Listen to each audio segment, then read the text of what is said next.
Гечев, уча в ПТГ Шамбър и град Разград. Не искам да ви представя проекта фен сайт на пуска отгоре в Разград, на който аз съм автор. Целта на проекта е да информира посетителите и бъдещите фенове на уебсайта с най-актуална информация, като новини, снимки, видеообзор, мачове и други. Създаването на проекта първо поразпитах тук към мен какво ги интересува за отбора и започнах реализацията. Структурата на файловете може да видите тук. В началната страница на... Всъщност, кода е създаден на PHP HTML, езикът за описание на стиловете е CSS. Технологията Ajax се използва за обновяването на информацията за коментари на мачовете, която е на живо. Дизайнът е изработен с trial версия на Adobe Photoshop и това е за структурата. Разработката на дизайна, потребителят лесно намира търсената от него информация.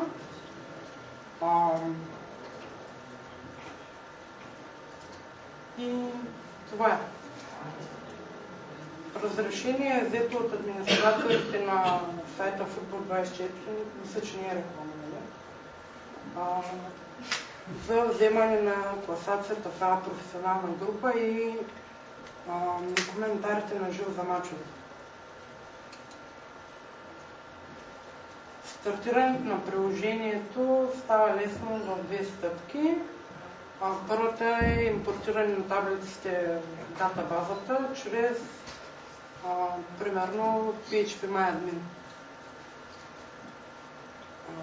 И след това настройката на config файловете в Functions PHP и в директорията Form config PHP.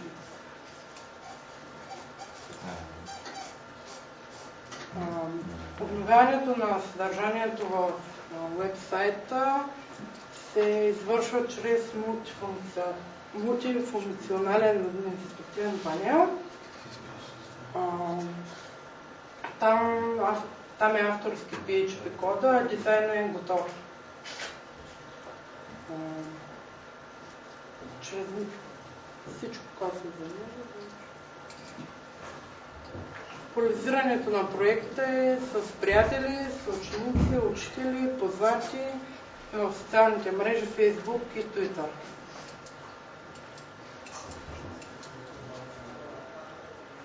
Възможностите са разглеждане без допълнителен софтуер, бърза и лесна регистрация, разглеждане, сваляне и коментиране на снимки в албумите, актуални новини и начин за споделяне чрез Facebook, Twitter и други методи. Това е една кратка статистика за сайта от преди няколко дни. Това е Facebook, страницата. А това са посещения.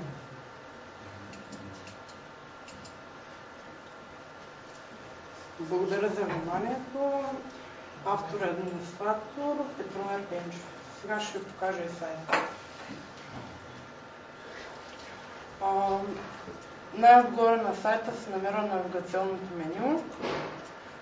Там са линковете към форум, снимки от мачове, видеообзор, новини, състава на отбора, информация за терена за клубния терен, последни мачове на отбора, класация на професионална група и страница за връзка с администратора. В главната страница може да намерите слайдър с последни новини, последни мачове. Форума мисля, че няма нужда да ви го показвам, защото е готова система с преработен дизайн. Галерията, по-точно секцията снимки, в началото се изглеждат всички албуми чрез PHP и се показват 3 снимки от албума. Преглеждането на снимките в албумите става чрез готово приложение и Pretty Photo.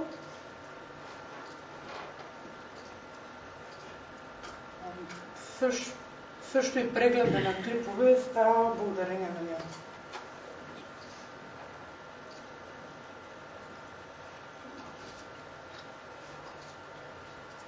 Ето тук може да видите страницата с новините. Тук има кратък текст от самата новина, заглавие, снимка, кога е публикувана, в коя категория и от кой. Най-долу в страницата има странициране. В страницата за състава на отбора може да откриете снимка и под нея името на играча. Играчите са разделени в категории вратари, защитници, полузащитници и нападатели. И също най-отдолу е щабът на клуба. В страницата за терена на Лудогорец има кратка информация за него и снимков материал.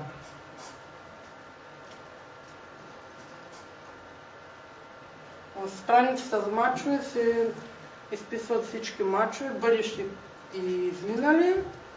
За жалост не мога да ви покажа как работи системата, когато има мач, но ето как излизат коментарите и състава на двата отбора. Не може ли да смениш някоя дата? Все едно, че матчът е в момента. Информацията се взема от друг уебсайт и за това. Не е това.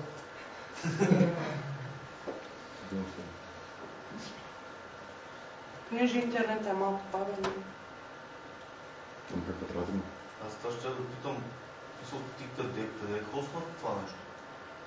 Сайта е хоснат в... Да не казвам хостинг фирмата, обаче в хостинг фирма. Стока ли е И все пак... Подкаст раздаване. Респектира. Никаква конкуренция. Ето вече зареди, състава на домакински отбор и състава на гостуващи. В страни активността, там се показват жълти, червени картони и головите на играча. А най-долу в страницата има резултат и коментарите на живо.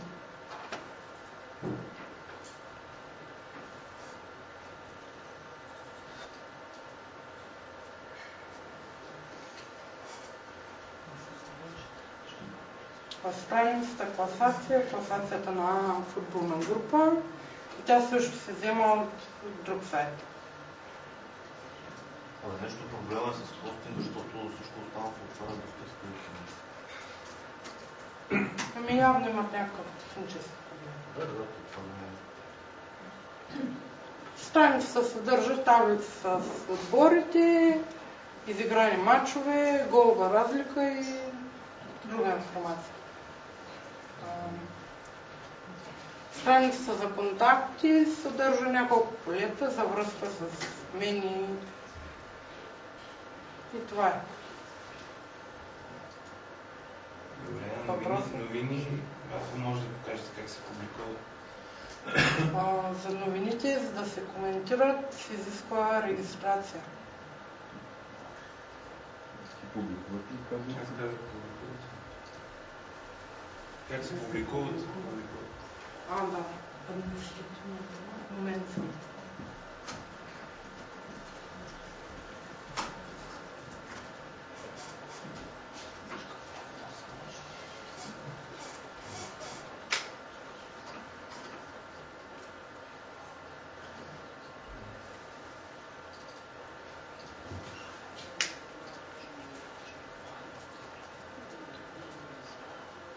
Може би е Workforce. Или го е по... Web plus.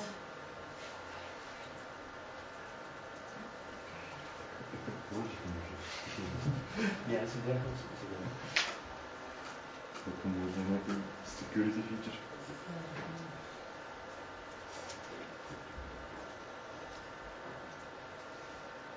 На административния панел съм сложил малка защита с HTTP password.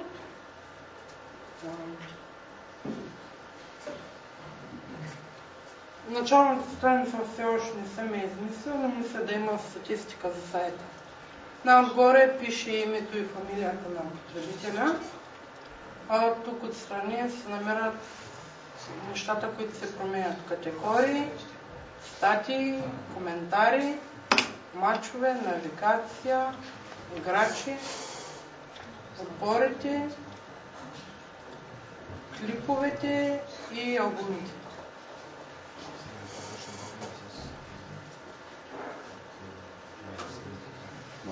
А ето и добавянето на статии. Това са новините. Да, за новините.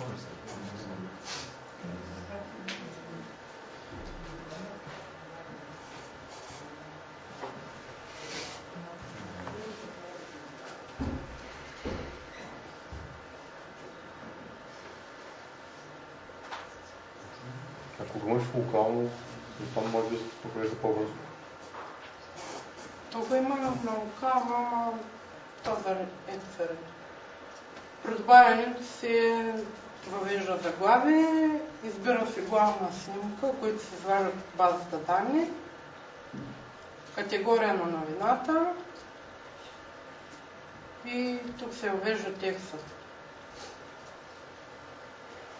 Отгоре съм направил лесни бутони за добавяне на Google кодове, а в сайта се превръщат в HTML.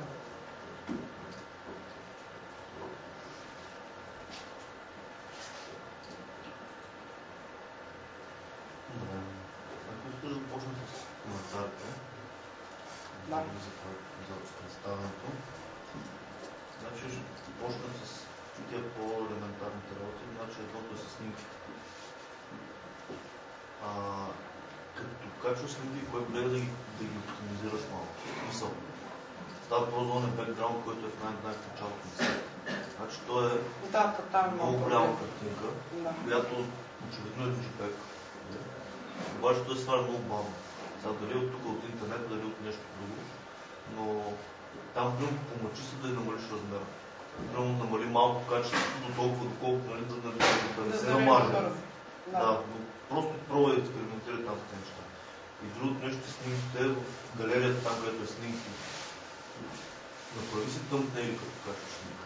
Мисъл, като качиш една снимка, уразмери на сървъра за тъмпнейл и в този списък, който е с тъмпнейлите, се показва тъмпнейли. Защото сега в момента аз като отворя тази страница с снимките и зареждам 1, 2, 3, 4, 5, 6, 7, 8, 9 снимки по 2000 на 2000. Това не ги гледам също. И така че това не е нещо, което може да се подобри доста и сайта ще тръгне доста по-добре. За по-бързо ще бъде това нещо. И всички снимки са такива. Големи, огромни. Така. Другото нещо, което е подредата на кода. В смисъл, има си вмества навътре, там 2, 3, 4 нива, колко трябва. В момента на практика нечетимо. Аз ако ми кажеш, отивам, нали, да играя матч, или оправи сайта, аз няма да го правя, защото не мога да разбера кой къде отива. Виж? Да. Това е нещо, което е доста важно. Иначе хубавото, че си внимавал за данните, които постъпват по заявките. Мисъл, скейпваш там линк и така нататък, което е хубаво. Да, само на едно место си пропуснал бързината на пост PHP. Да. И другото нещо е умешания код. Смисъл не става така. Смисъл код HTML, JavaScript, HTML, PHP, JavaScript, select за базата, нали? Смисъл няма... Ами аз как ги добавя в последно време и времето му пред. Не бъде предвид, че както го умешаш, още по-не мога да разбера. В случай още по-не мога да помогна, ако ти имаш някаква друга работа да се става.